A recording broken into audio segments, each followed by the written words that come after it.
Ako si Emma, at noon pa man ay pinapangarap kong magtrabaho sa ibang bansa upang maabot ang aking mga hangarin. Alam naman nating pahirapan talaga makahanap ng magandang trabaho sa Pilipinas, 'di ba? Taglay ang pusong puno ng pag-asa at mga pangarap, bumaba ako sa eroplano, handang harapin ang mga hamon na dumating sa buhay dito sa Amerika. Handang isakatuparan ang aking American dream. Ang unang pagkakataon sa paghahanap ng trabaho was a disaster and left me discouraged to pursue. Ngunit may ibang plano ang tadhana. Matapos ang halos isang linggong paghahanap, nakita ako ng opening sa isang prestigyosong kumpanya kung saan ang CEO ay si Tom Hartman at kilala sa kanyang mabagsik na kilos. Ngunit determinado akong patunayan ang sarili ko. Nag-apply ako para sa posisyon bilang isang sekretarya niya. I would suggest applying or contacting companies beforehand or maybe travel as tourist and find some job hiring. Yun talaga dapat. That's exactly the commendable process. Okay. Well, in the interview with Tom, pinagpapawisan ako dahil sa matalim niyang titig. Kinwestiyon niya ang aking mga kakayahan at sinusubok ang aking presensya. Do you think you can last longer working here? I bet you're not. I experience mainly of your kind. Pangliliit niya. Pero, tumanggi akong umatras. No, sir. Give me time to prove you wrong, at least a month. To evaluate how a responsible worker I am. Sagot ko naman sa kanya. Oo naman, kahit mahirap tayo, dapat marunong din tayong ipaglaban ang ating pagkatao. Lalo na pag inaapak-apakan tayo. Sinabi ko rin sa kanya ang tungkol sa aking mga karanasan sa Pilipinas bilang sekretarya at ang aking determinasyon na matutong tanggapin ang mga pagbabago dito sa ibang bansa. Nakalipas ang 2 araw, parang naubusan na ako ng pasensya na mag-antay pa ng tawag at nagpatuloy rin ako sa paghahanap ng ibang trabaho. Hindi talaga tayo dapat huminto kung wala namang kasiguraduhan yung pinag-a-applyan natin, di ba? Ngunit laking gulat ko na nakatanggap ako ng tawag na nagsasabi nga I'm accepted in the job, where Tom was the interviewer. Sa pag-aayos ko sa aking bagong tungkulin bilang sekretarya, natuklasan ko ang aking amo ay isang lalaki na may mas maraming kakaibang tinatago na kalikasan.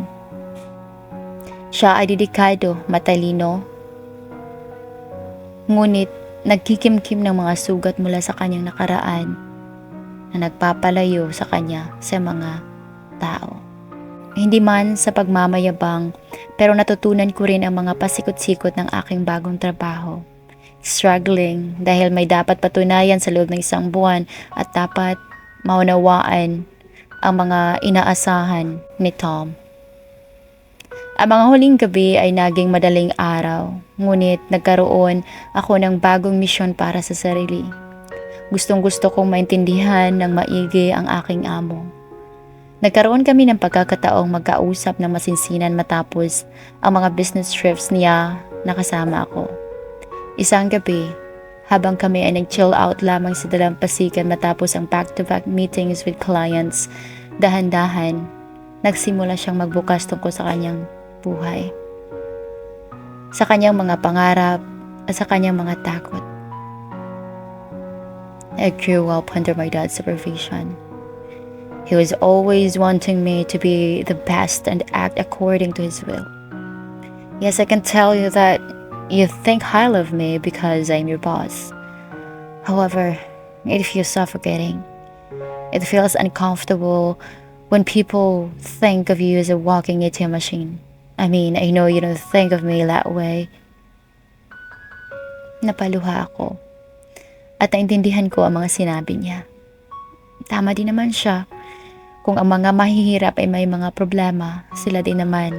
Yung pressure mula sa kanyang ama at ang mga taong nasa paligid na walang ibang iniisip kundi siya bilang taong maimpluwensya at mayaman. Tulad ko din, naghanap siya ng totoong support system. Hindi lamang nandyan dahil sa yaman na meron ka. Dahil dito, naintindihan ko ang kaloob-looban ni Tom. I comforted him and swore that I am here to support him. Not just as a secretary but also as a friend. Hindi ko rin alam na matapos ang pag-uusap na yon, mas lumalim ang nararamdaman ko sa kanya. Alam kong hindi pwede dahil ayaw kong akalain niyang katulad lang ako ng mga taong nasa paligid niya. Sa magkatabing trabaho namin, nabuo ang hindi inaasahang pagsasama. Nagtawanan kami sa mga pinagsasaluhang biro at ako ang naging taong pinagkatiwalaan niya. Nag-transform ang pagiging secretive niya sa pagiging mentor ko at lalong lumaki ang paghanga ko sa kanya. Isang araw, isang crisis ang tumama sa kumpanya. Ang mga bundles of food products na dapat nasa Germany na ay nautlot dahilan ng hindi inaasahang calamity. Talagang sinubok ang kakayahan ni Tom. Sama-sama ang mga office employees, nag-brainstorm ng mga ideya at nakahanap ng mga solusyon na nagpapakita ng aming pinagsama-samang lakas. Additionally, Tom and I spent the entire days and even nights to withstand all the struggles. We contacted and negotiated with the companies, we apologized, offered some form of compensations on their next orders. Ang aming pagtutulungan na magkasama ay isang punto ng pagbabago na nagpapatibay sa aming pagkakaibigan at hindi lamang bilang amo at trabahante.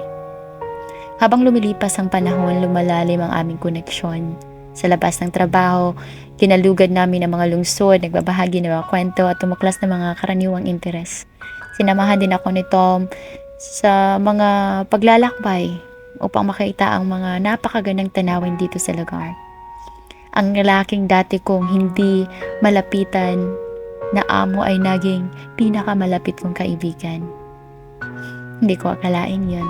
Sa pagdaig ng mga hamon at pagkakaibigang nabuo, nagkaroon ako ng lakas ng loob na ipahayag ng aking pasasalamat. Nagpapasalamat ako kay Tom sa pagbibigay sa akin ng pagkakataon na maging parte ng kumpanya at sa pagiging gabay at kaibigan sa aking buhay. Inamin niya na binago ko rin ang pananaw niya sa buhay. Sa isang twist ng kapalaran, ipinahayag ni Tom ang kanyang damdamin para sa akin na lumago ng higit pa sa pagkakaibigan.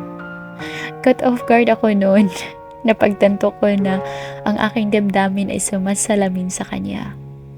Ang aming paglalakbay mula sa mga estranghero hanggang sa kaalyado, di ba? Ito'y humantong sa amin sa isang bagay na napakaganda. Makalipas ang ilang taon, magkatabi kami ni Tom Hartman. Hindi lamang bilang boss at sekretarya, kundi bilang magkatuwang sa buhay. Ang aming kwento ng pag-ibig na pinanganak mula sa determinasyon at pagtitiwala ay nagpatunay na kung minsan ang mga hindi inaasahang koneksyon ay maaaring humantong sa pinakamalaking kaligayahan sa buhay. Wakas,